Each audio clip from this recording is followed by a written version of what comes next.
wabarakatuh. Jadi di sini aku kedatangan tamu seorang pengusaha yang sukses di usia muda, dan kita bakal sedikit berbincang-bincang tentang gimana sih caranya jadi pengusaha muda. Halo, namanya siapa? Halo, nama aku Mutiara. Oke, kabarnya gimana? Alhamdulillah baik. Jadi di sini kita bakal ngobrolin seputar bisnis. Di sini kamu berbisnis di bidang apa?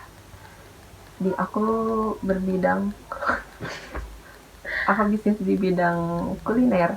Oke, makanan ya berarti. Mm-mm. Boleh tahu makanannya apa? Recehan sih, cuman basreng gitu aja. Oke. Basreng goreng.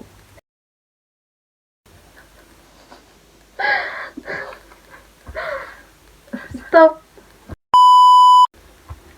Bisa ceritain nggak gimana awalnya kamu merintis usaha kamu ini? Jadi pada awalnya tuh aku jadi mulai berusaha tuh karena dulu tuh ada tugas gitu di SMA, tugas dari guru untuk kita jualan berbisnis gitu lah, kecil-kecilan gitu. Waktu kamu itu kan tugas ya. Mm-mm. Di situ kamu dapat untung kah atau balik modal sehingga kamu pengen lanjutin usaha kamu sekarang? Sejujurnya aku tuh dulu gak dapet untung, bahkan balik modal aja enggak. Oh iya? Iya, karena itu kan kita jualan berkelompokan, jadi banyak orangnya. Sedangkan kita tuh beli basrengnya tuh nggak terlalu banyak karena dadakan dari gurunya, jadi kita tuh nggak sempet bikin. Jadi akhirnya kita beli jadi langsung, kan lumayan juga ya harganya gitu kalau beli langsung. Jualin, kita beli packaging sendiri, kita jualin. Ternyata karena kita orang yang pada males ya, jadi gak semua kita jual, sisanya mah kita makan. Jadi akhirnya ya gak balik modal, kita habis sama itu kita dimakan. Oke, terus gimana kelanjutannya? Terus akhirnya setelah tugas itu selesai, udah aku sama teman-teman aku nggak jualan lagi.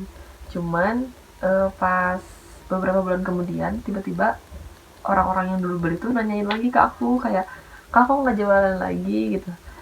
Terus kayak emang saat itu kan aku kelas 12 ya, jadi lagi sibuk ngurusin untuk daftar ke kuliah gitu. Jadi aku kayak nggak dulu deh gitu, karena lagi sibuk juga. Oh, terus akhirnya ngelanjutin gimana? Dilanjut lagi atau enggak? Akhirnya aku lanjutin setelah akhirnya alhamdulillahnya ya aku sama teman-teman aku yang kelompok jualan ini tuh kita semuanya keterima di perguruan tinggi negeri, yeay, lewat jalur SNBP. Jadi kan lumayan tuh ya, waktunya tuh lama dari pengumuman sampai akhirnya daftar ulang ke kuliah tuh cukup lama. Jadi akhirnya berbulan-bulan kita akhirnya mutusin untuk jadi kita coba jualan lagi sama teman-teman dari pas lagi bulan puasa gitu. Nah, setelah itu pas akhirnya mulai daftar ulang kuliah beberapa bulan kemudian, teman-teman aku kan akhirnya misah tuh, ada yang ke luar Bandung segala macam. Jadi kan akhirnya mencar, jadi akhirnya kita tutup lagi deh pas setelah akhirnya kita masuk kuliah. Terus akhirnya setelah mulai kuliah aku juga belum terlalu sibuk ya, semester awal tuh belum terlalu sibuk, jadi akhirnya coba deh aku lanjutin usaha kita ini, karena kan lumayan juga ya, udah mulai banyak yang tahu usaha kita, udah banyak yang beli. Jadi akhirnya aku sama temen aku yang masih di Bandung tuh coba kita bangkitin lagi usahanya gitu. Ya, terus gimana bisa sampai terkenal itu dan dikenal banyak orang basreng Gerengsing ini? Iya, jadi akhirnya aku sama teman-teman aku jalan tuh kan pas di Bandung, kita ngisiin waktu lah pulang kuliah gitu, kita bikin segala macam.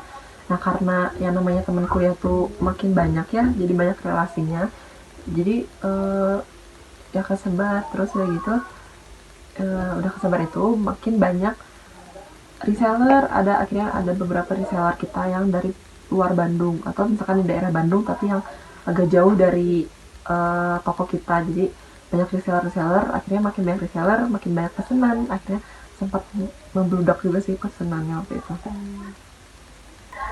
Selain metode kamu jualinnya ke reseller dan ke teman-teman kampus kamu, kemana aja jualannya? Aku tuh sama teman-teman aku akhirnya jualan juga di live TikTok gitu, karena walaupun emang malu ya awalnya karena basreng gitu, tapi kita juga karena basreng ya kan emang ya kayak kadang itu sebenarnya kayak dulu aku masih pesimis karena itu kayak recehan banget basreng gitu, akhirnya kita coba jualan aja lewat kayak live TikTok kayak gitu-gitu. Ternyata lumayan juga lah dari live TikTok, lebih luas. makin banyak yang suka nanya, dari bahkan ada yang waktu itu dari luar pulau dari luar pulau Luar dari luar pulau sampai nanyain, aku sampai shock sama teman-teman aku, aduh ini gimana pengirimannya, karena kan ya belum pernah gitu, kita belum pernah ada pengalaman sama sekali gitu. Oke. Nah, kan kayak berjalan mulus banget gitu ya dari awal sampai sukses ini. Alhamdulillah ya. Ada gak sih kendalanya? Pasti ada kan? Ada. Kendalanya apa aja? Yang pertama tuh itu kan prosesnya, jadi mulai banyak pesanan segala macam tuh saat kuliah ya. Nah, di semester akhir kan makin banyak tugas kuliah, terus kayak ada KKN, terus akhirnya aku nyusun skripsi juga kan. Itu kendala terbesar sih nyusun skripsi, karena aku ya harus masak, ya harus ngejualin, harus ngerjain skripsi juga karena dikejar sama deadline. Jadi itu sih kendalanya. Oke, itu cara lanjutin lagi gimana? Akhirnya ya aku ini sih berusaha kayak bagi waktu aja, karena kan lebar juga ya, sayang udah banyak orang kenal lah gitu ya, udah banyak yang tahu. Jadi kayak kalau aku berhenti saat itu juga lebar banget. Akhirnya ya udah aku sama teman-teman aku berusaha untuk bagi-bagi waktu, kayak kalau ada yang lagi kosong coba jual gitu gitu. Kesadaran Sadar diri aja. Oke, sekarang masuk ke omset nih. Omset dari awal malah merintis sampai sekarang pasti beda kan? Iya dong. Kalau awal mula tuh omsetnya berapa per bulan? Dulu tuh masih kecil ya, karena kan aku juga jualannya bareng-bareng nih sama temen-temen, jadi keuntungan juga dibagi-bagi. Nah, untuk awal-awal tuh omset aku tuh sama teman-teman sekitar 1 jutaan sih sebulan. Itu per orang atau 1 juta dibagi-bagi? 1 juta tuh awal-awal tuh dibagi-bagi lagi, makanya kayak belum terlalu besar lah ya gitu. Terus akhirnya kita makin kesini makin banyak pembeli, makin tinggi juga omsetnya, tapi kita juga jadi ada karyawan gitu-gitu kan, kayak harus masak, harus gini-gini ya, merintis sih terus. Kalau sekarang berapa? Waduh. Untuk sekarang terakhir yang akhirnya sampai besar banget tuh, waktu itu omset per bulannya sekitar 50 juta.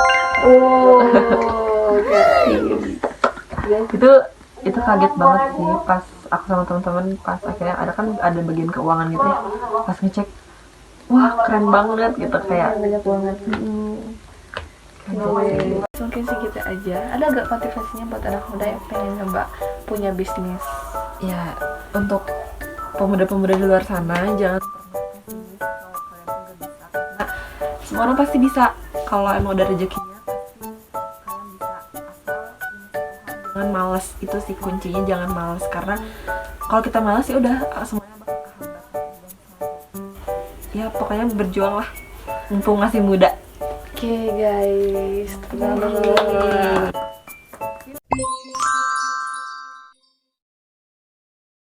segitu aja dari kami.